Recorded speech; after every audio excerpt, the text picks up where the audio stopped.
they always told me at Arsenal, if you ever leave this place, if you ever leave this place, you'll never play on a pitch like this again. Like every day, you know? Yeah, yeah. And that's the truth, man. I've never played on pitches like that. Even from when I was like 8 years old, the pitches I was playing on at Arsenal, man. Like, you know. Yes, sir. I'm your host, Leroy, and welcome back to The Insight. But before we start, could you make sure you like, subscribe, and hit the notification bell for any new content that will be coming your way very soon. But without further ado, enjoy the pod. True. So, obviously, after having been at Arsenal for such a long time, was it difficult for you to enter a new environment? Yeah, man. I remember like the first day, and it was like I could just tell, man. Like, I could tell like guys were warm to me and everything like that, but I kind of needed to come in on a humble thing, not like come in on the arrogant thing. And I wasn't arrogant anyway, but you know, I had to come in as a humble guy and just kind of keep my head down, prove to them that I can put in the work and I can do the other side of the game, not just like on the ball and everything like that. So yeah, man. Moving to a new club, new environment is very different. Different pitches. Wow, the pitches, man, like very different compared to what I played on, like at Arsenal. Arsenal, you're playing on carpet and everything like that. And they always told me at Arsenal, if you ever leave this place, you'll never play on a pitch like this again. Like every day, you know. Yeah, yeah. And that's the truth, man. I've never played on pitches like that. Even from when I was like 8 years old, the pitches I was playing on at Arsenal, man. Like, To be honest, because I was at Luton when I was younger, Mhm. whenever we came to play Arsenal, yeah, compared to what we had at Luton, we were thinking, right, this is the life. Yeah, yeah. No, it's truth, man. Like once you go away from Arsenal, man, like there's yeah, man, it's never the same in terms of that like type of facility. Um, and yeah, that's something I had to get used to. The way of coaching, I was quite familiar with one or two coaches that were already there at West Ham, so integrating like that was quite all right for me. But in terms of the way they kind of saw the game and everything else, it was like kind of like almost you can say the real world, how majority of the teams play in the world. The majority of the teams in the world don't play how Arsenal did in '04, or '05, they play like how West Ham do, or not now, maybe West Ham playing a bit more attractive football, but I mean like, you know, like West Ham in 2000s and everything like that. Yeah. So something I had to get used to, man. And yeah, just different culture, everything like that. Um, Buildings, gyms, everything, something I had to get used to. But it was cool, man. Good experience. True. Were you able to have a couple boys in there that you already knew to help? Like, Um, yeah, I had one, like technically half, like someone who I knew, who I shared a room with on international duty. Josh Cullen, he's in Anderlecht. He's at Anderlecht now, so that was kind of like someone I kind of knew-ish already. But everyone else really is people like I heard of or whatever. But it's no one really that I knew of like that. A few of the older players I knew who were doing very well because the older age groups they were like doing very well in like youth cups and things like that. So I knew of them, but um, yeah, all the others, no, I didn't really know too many people. So had, like I said, had to come in on a humble thing and just like try to prove my worth to them. how was it finally playing your first team football that you were looking forward to? How was that experience? How was the first time you stepped on? Yeah, man. The road to that was quite a journey. My first season didn't start the way I thought it would. Um, and then I kind of grew into like everything and I ended up really excelling like from the midpoint to the end. Um, like big performances for like the youth team at the time. Me personally, I thought, I kind of during that first season, I thought I should have probably been pushed a bit more. And like thinking back at it now, like I didn't realize how good I was doing. I just thought this was normal, like how I was doing. Like I went with like the 23s. I think I scored like 3 goals in like 5 games. Um, and then like, that's a trajectory of someone who's, gonna go up and do his thing, type of thing. So I don't know if, you know, I don't know if you can say I was mismanaged, like from that age group, I would say, but nevertheless had to like wait another year. No, yeah, another year after that. And that second year was hard for me, man. Got injured.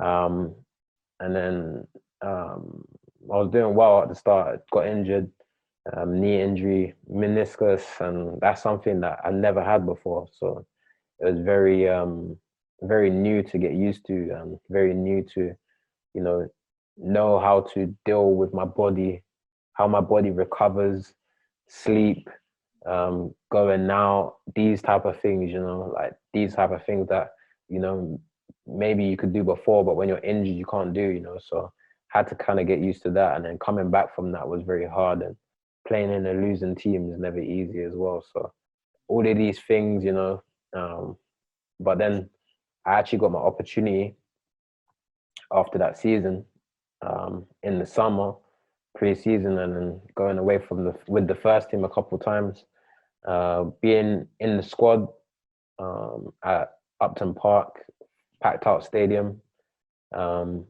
and yeah, man, like ended up making my debut at the end of the pre-seasons, in Romania. So that was a good experience.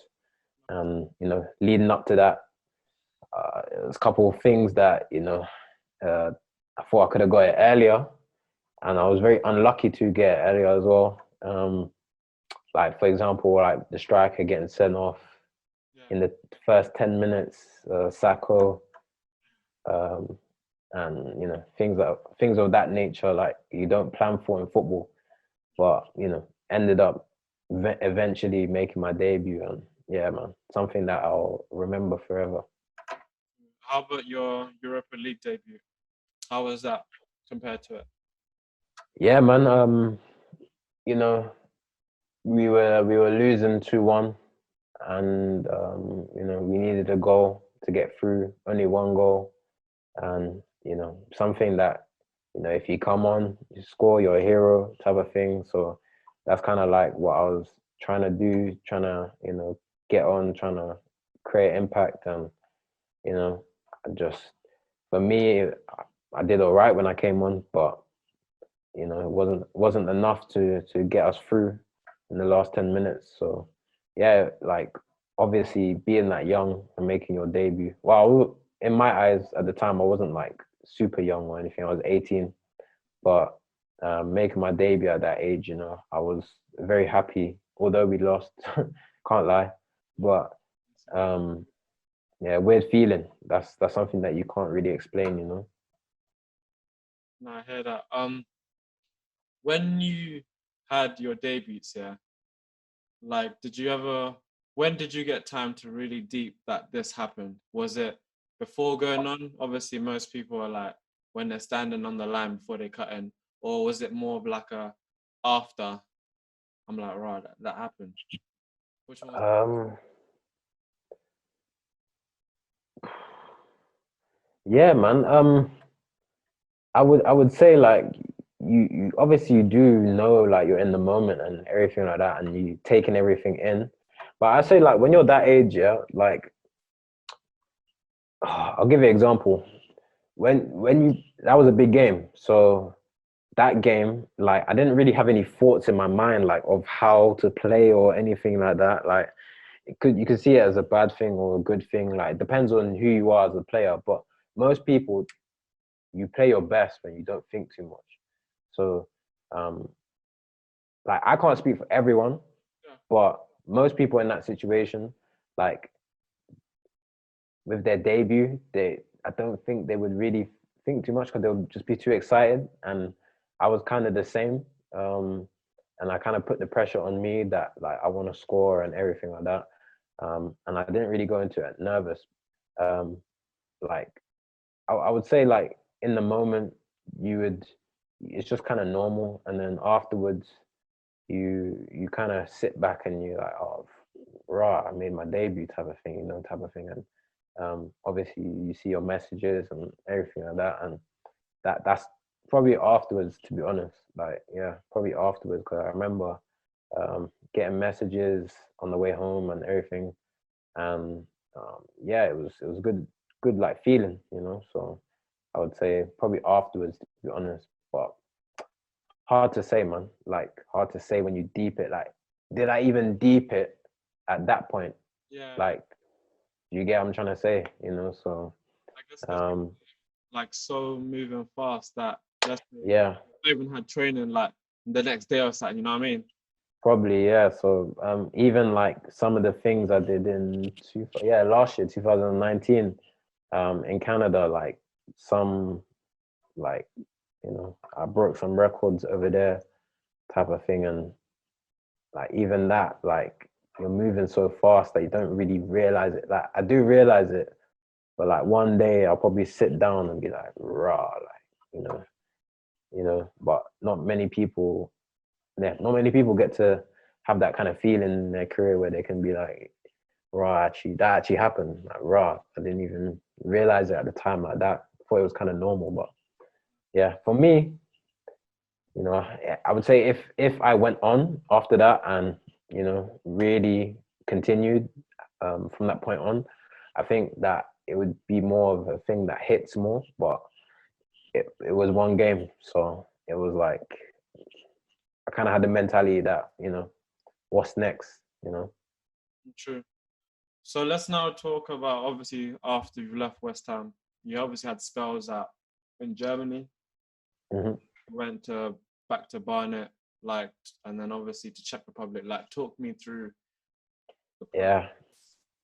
Yeah, this process is very, very complicated and very just something that you don't want to be in football. This is like um where you go to like the wrong situations for you and everything like that. So yeah, I would say Germany was pretty much the first kind of taste I had of being a player who doesn't really play a big part in everything. And even going over there, I feel like I should have gone over there to a different team, where I feel like at the time I had the status to go over there as a first team player for, I don't know, I don't know if I could say a second league team, maybe, third league team, definitely.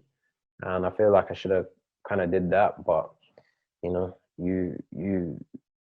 yeah, at that age, listen to other people and everything like that. So end up going over there, again, very different environment.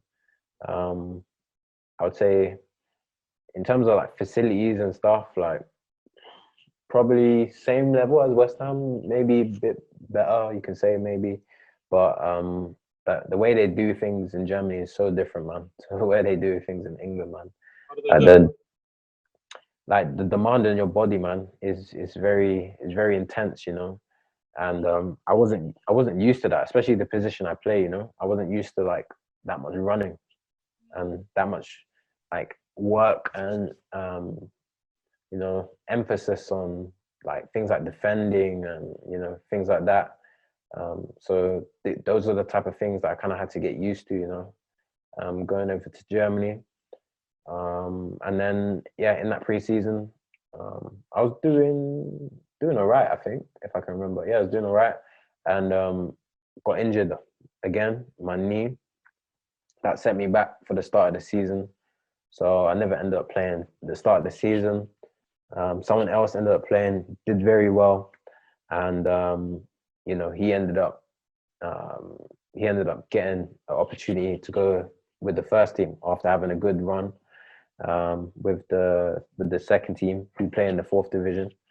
And then from there it was kind of like I was playing second fiddle to this guy. So when I did get my chance, I always took it, always did well, even to the point where For one game, I remember I never played for like 10 games. Like I did play, but came on off the bench last 10 minutes, 20 minutes, whatever.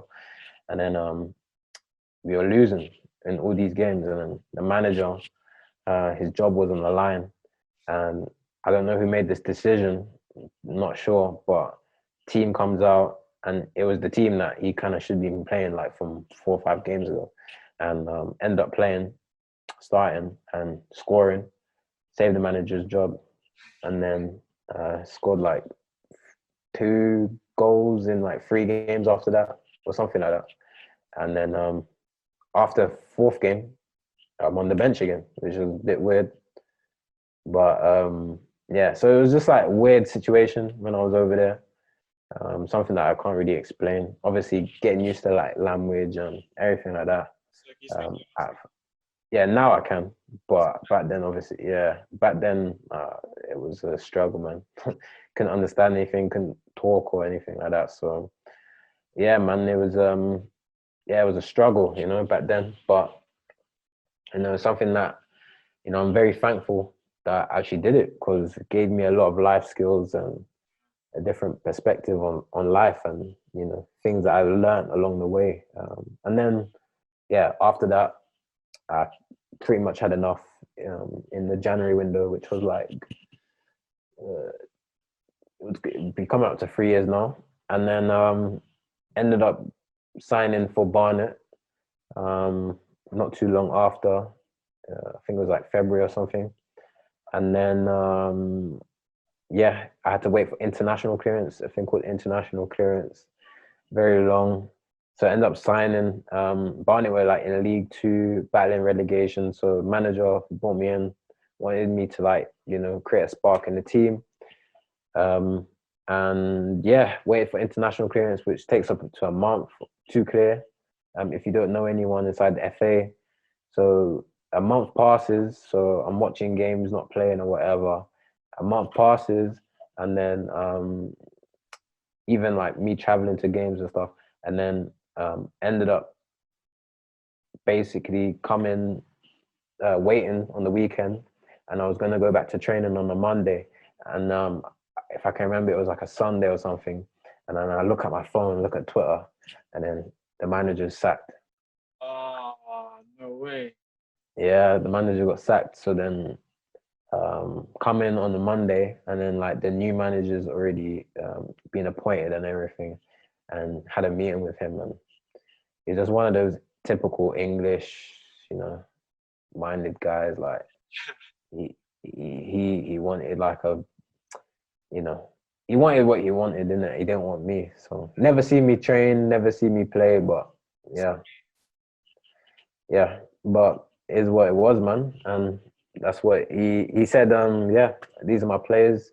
You're not in my plans. You have option A, option B. Either stay here, train, or um, end up trying to find another team for the rest of the season, go play. And at that point, I never played for like 2-3 months, because obviously what I just explained, where I had to wait for international clearance and everything like that. And yeah, the only option I really had was to try to go to non-league, and then I even tried to go to non-league just to get games like until the end of the season, so it doesn't look on my resume that what happened for all these months. And like literally a day or something after this happened, the non-league window closed, so no player can sign in non-league either. And all of these things, I would say, is like you always got to put it down to yourself as a player, your own fault. Because right now, I would always blame myself, but back then, I would have always blamed like my agent. I had an agent back then, and he was useless, man. So I would say like my agent back then, like, yeah, useless guy. And I'm not a fan of agents, man. I can't lie to you, bro. to this day, like just to this day, just like, yeah, what if, all these things are what if and everything like that, but just a useless guy. And him along with other agents, they're supposed to tell you certain types of information that you're not privy to, or you may not know. Like this is why you're employed, this is why like you're my agent. So Like, why would you not know some of this info, you know? And yeah, like I said, um, yeah, some of the things that happened that could have been prevented, but now, you know, you have to go through that and learn and try to rebuild yourself. So that's what I tried to do. So I never played that season. Tried to look for things in summer. In the summer preseason, wasn't really working out. I waited all the way until like preseason was over, September, whatever, and then I just said, you know what, I have this thing in Czech Republic. Let me try this, and that's what I did. Tried it and ended up going over there for a couple months until the year ended. How was that experience? Yeah, man. To be honest, like to you know to just get back playing football was good for me, man. Like just to get back playing and to get back, you know, enjoying the game again was good, you know. Um, that's what like I wanted, and that's what, you know, I needed to do. Was it enjoyable? Not really sure, but like, but in terms of like getting back, being in a team environment, training every day, um, getting a team on your resume again, like that's something that I needed, you know, through all like the year I had and the mistakes I had.